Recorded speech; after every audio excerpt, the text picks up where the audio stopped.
عزیز دوستو، ہم جس دین کے ماننے والے ہیں وہ دین برحق ہے، اور جس پیارے محبوب صلی اللہ تعالیٰ علیہ وسلم کے ہم ماننے والے ہیں وہ محبوب علیہ السلام اللہ کے آخری رسول ہیں۔ نبی اکرم صلی اللہ تعالیٰ علیہ وسلم کامل، اکمل اور مکمل دین لے کر تشریف لائے۔ اب یہ دین اسلام ایسا مضبوط، ایسا مستحکم دستور حیات ہے کہ قیامت تک اسی دین کا سکہ چلے گا۔ وقتی طور پر جو حالات امت پر اس وقت گزر رہے ہیں اس میں امت محکوم نظر آتی ہے، کمزور نظر آتی ہے، اور ہم دیکھتے ہیں کہ غیروں کا رعب بھی ہمارے حکمرانوں کے چہروں اور ان کے لہجوں پر نظر آتا ہے۔ جو قومیں کسی کا رعب اختیار کرتی ہیں، کسی شخص کو اس طرح کا بڑا جانتی ہیں کہ احساس کمتری کا شکار ہو جاتی ہیں، وہ اپنی آنے والی نسلوں کو کبھی مضبوط نہیں کر پاتی۔ ہمارے مزاجوں میں اور ہمارے روزمرہ کے معاملات میں کچھ چیزیں اس طرح کی رکھ دی گئی ہیں کہ لوگ احساس کے نیچے دبتے چلے جا رہے ہیں۔ برادریزم ایک بہت بڑا ایشو رہا ہمارے ہاں۔ میں بڑی درد کے ساتھ یہ بات عرض کیا کرتا ہوں کہ زیادہ گناہ اور زیادہ جرم اس بندے کا نہیں جو اپنی برادری کو بڑا سمجھتا ہے، بلکہ زیادہ مجرم وہ ہے جو اپنی برادری کو چھوٹا سمجھتا ہے۔ اس نے کیوں اپنے اندر احساس کمزوری پیدا کیا؟ اس کو کیوں ضرورت پیش آئی یہ کہنے کی کہ میں کسی کمزور قبیلے سے تعلق رکھتا ہوں؟ اسے کھل کے کہنا چاہیے تھا کہ میں بھی جناب آدم کا بیٹا ہوں۔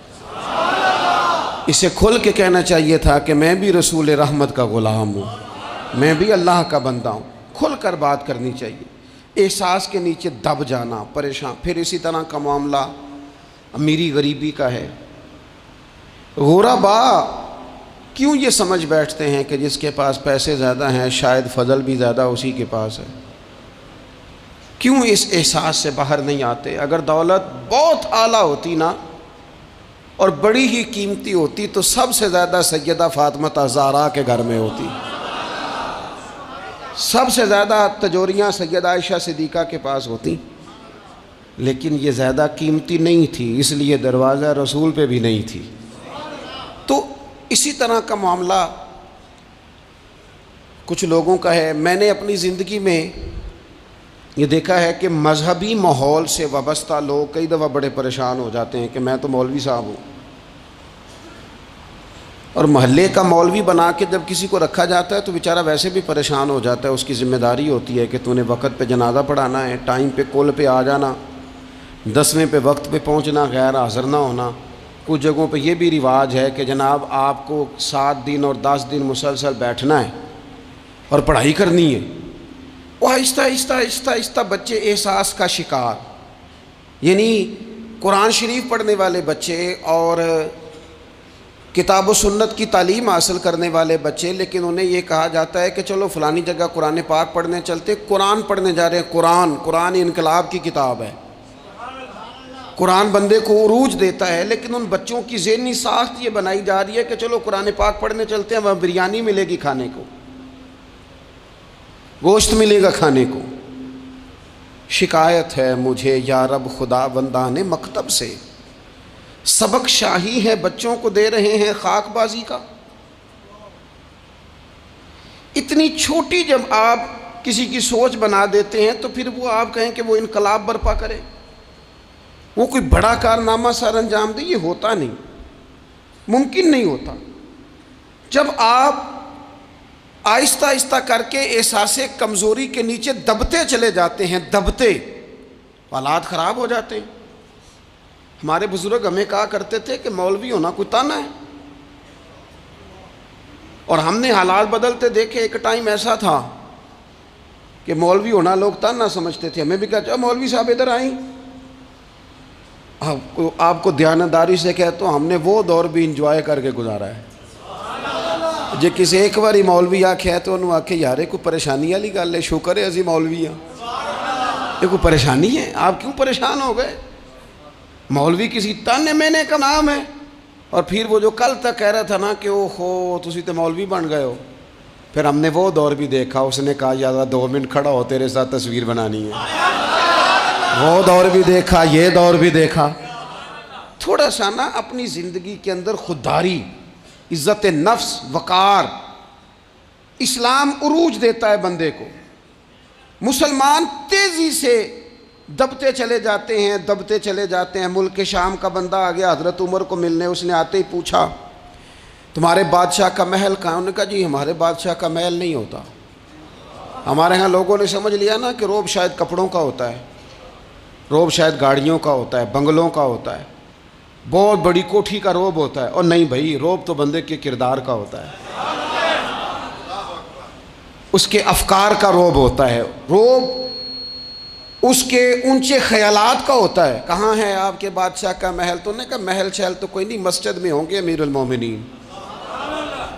بندہ کہتا ہے میں سوچ میں پڑ گیا کہ جس کے نام سے میرا بادشاہ کانپتا ہے وہ مسجد میں ہوگا، گن مین ہی کوئی نہیں، ہٹو بچو ہی کوئی نہیں، ادھر ادھر ہی کوئی نہیں، پہرے دار ہی کوئی نہیں۔ مسجد میں جا کے پوچھا جناب عمر، کہنے لگے ادھر ہی تھے۔ کدھر ہیں بھئی حضرت؟ وہ کدھر ہیں بھئی؟ ادھر ہی تھے۔ کہنے لگا میں حیران ہو گیا کہ یہ بادشاہ کی بات ہو رہی ہے۔ ایک صاحب کہنے لگے وہ کھجوروں کے باغ کی طرف جا رہے تھے، کہتے ہیں میں کھجوروں کے باغ میں گیا تو ایک بندے سے پوچھا امیر المومنین، کہنے لگا وہ سامنے کی طرف جا رہے تھے، ادھر گیا۔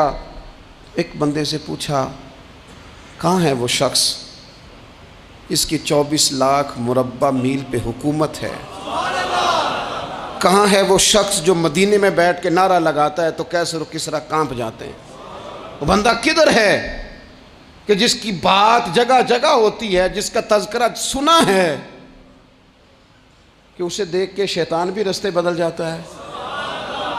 انہوں نے کہا وہ دیکھ رہے ہو کھجور کے درخت کے نیچے کنویں کے ساتھ مٹی کا ڈھیلا تکیے کی جگہ رکھ کے وہ جو تامت باندھے کرتا پہنے سویا ہے وہی تو فاروق اعظم ہے۔ وہ شخص کہتا ہے عمر سوئے تھے۔ شیر سویا بھی ہو تو اس کا روب ہوتا ہے، شیر جو ہوتا ہے، شیر کبھی سو بھی جائے نا تو لوگ پھر بھی خوف کھاتے ہیں اور اس کے جاگنے کا خوف کھاتے ہیں کہ یہ کہیں جاگ نہ جائے۔ شیر جو ہوا، کہتے ہیں حضرت عمر سوئے تھے پر میں قریب گیا تو میرے وجود پہ روب طاری ہو گیا، روب، اور میری زبان سے بے ساختہ یہ جملے نکلے کہ عمر تو انصاف کر کے سویا ہے نا، تو مٹی کے ڈھیلے پہ بھی تجھے سکون کی نیند ہے۔ خودداری، وقار، عزت، یہ احساس کمتری سے باہر نکلیں۔ ہم نے اپنے بچوں کو مسل ڈالا ہے، وہ تسی ماڑے دے بچے ہو، تسی تو نہیں نہ آگے جا سکتے، وہ اسی غریب لوگ ہیں بیٹے تو فلانے کے ساتھ نہ جایا۔ ہم نے اپنے بچوں کی خواہشات تباہ کر دی، کمزور کر کے رکھ دیا، انہیں بار بار سکھایا ہم نے۔ خوددار تھا وہ باپ جس کی تھوڑی سی آمدن تھی پر وہ گرمیوں میں اپنے پتر سے کہتا تھا پتر بڑولے میں دانے ڈال دیے ہیں، تمہاری ماں نے مرتبان میں اچار ڈال دیا ہے، لو اب ساری گرمیاں پرواہ کوئی نہیں۔ وہ خوددار لوگ تھے۔ لیکن آج یہ دین غالب ہونے کے لیے آیا ہے، مسلمان نے غالب ہونا ہے۔ یہ تھوڑا اپنی ذات سے اٹھ کر جب سوچے گا نا، بڑی بات کرے گا، بڑی سوچ پیدا کرے گا، بڑا اس کا مزاج ہوگا، کھلا اس کا دل ہوگا، تو پھر نا یہ ذرا سر اٹھا کے جیے گا۔ قرآن مجید کی جو آیہ کریمہ میں نے تلاوت کی، اللہ کریم نے فرمایا هو الذی ارسل رسولہ بالہدی ودین الحق، فرمایا وہ قادر مطلق ہے جس نے اپنے رسول کو ہدایت اور حق دے کے بھیجا ہے۔ دو چیزیں دے کے بھیجا ہے، ہدایت اور حق۔ کتاب ہدایت اور حق حضور لے کے آئے۔ کس لیے بھیجا ہے؟ کہ نیرا تسبیح پڑھیں اور سو جائیں، نیرا جناب عبادت کریں اور آرام کریں، نیرا جناب تلاوت کریں اور آرام کریں، نہ۔ هو الذی ارسل رسولہ بالہدی ودین الحق، وہ رب ہے جس نے اپنے نبی کو، اپنے رسول کو ہدایت اور حق دے کے بھیجا ہے۔ کیوں؟ کہ لیظہرہ علی الدین کلہ، تاکہ اس دین کو تمام دینوں پر غالب کر دے، اس کو غالب کرے، ہر دین پر یہ دین چھا جائے۔ وَلَوْ كَرِهَ الْمُشْرِكُونَ، اگرچہ مشرکوں کو یہ بات بری ہی لگے، نا پسند آئے، کسی کو نہیں آتی۔ لِيُظْهِرَهُ عَلَى الدِّينِ كُلِّهِ، یہ دین غالب ہونے کے لیے آیا۔ غالب، تو نماز بھی پڑھ، عبادت بھی کر، لیکن یہ بھی خیال رکھ کہ دنیا میں نماز والے نبی کا نظام بھی قائم کرنا ہے۔ تیرے پاس نری مسجد نہیں ہونی چاہیے، حکومت بھی ہونی چاہیے۔ مسلمان کے ہاتھ میں نری تسبیح نہیں ہوگی، یہ انان حکومت بھی چلائے گا۔ اس کے اندر خودداری ہوگی۔ حضرت عمر تہجد بھی پڑھتے تھے اور سویرے حکومت بھی کرتے تھے۔ حضرت صدیق اکبر ساری رات مدینے والے کی یاد میں رویا بھی کرتے تھے، اور صبح اٹھ کر تلوار لے کر نبی پاک علیہ السلام کی ختم نبوت کے منکروں کے خلاف جہاد بھی کیا کرتے تھے۔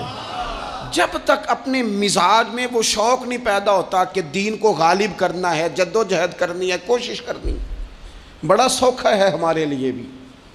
آرام سے نماز پڑھیں، نفل پڑھیں، عبادت کریں، اور ویسے بھی اسے لوگ زیادہ بڑا پیر سمجھتے ہیں جس کی تسبیح زیادہ لمبی ہو۔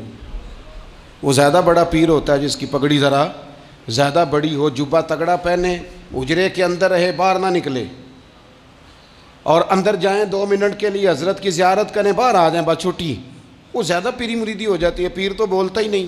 وہی ہے تیرے زمانے کا امام برحق، اقبال کہنے لگے وہی ہے تیرے زمانے کا امام برحق، جو تجھے حاضر و موجود سے بیزار کرے اور موت کی شکل میں دکھلا کے تجھے جلوہ یار، زندگی تیرے لیے اور بھی دشوار کرے، تو جو تیرا جینا مشکل کر دے نا، وہ تیرے زمانے کا امام برحق ہے، تیرے لیے زندگی دشوار کر۔ یہ کیا بات ہوئی کہ ٹھیک ہے جناب آپ موج کریں جو دین غالب ہونے کے لیے آیا، دین کے مزاج میں غلبہ ہے، دین کی طبیعت میں غلبہ ہے، دیندار چھا کے وقت گزارا کرتے ہیں۔ اللہ تعالیٰ نے اس دین کے اندر وہ قرار دیا ہے، وہ وسعت دی ہے، وہ درد دیا ہے، وہ ذوق دیا ہے۔ اپنے اندر سے وہ بت توڑ ڈالیں جو بت مایوسی پھیلاتے ہیں، ان جگہوں سے نکل آئیں جہاں انسان کمزور پڑتا ہے۔ اٹھ باندھ کمر کیوں ڈرتا ہے، پھر دیکھ خدا کیا کرتا ہے۔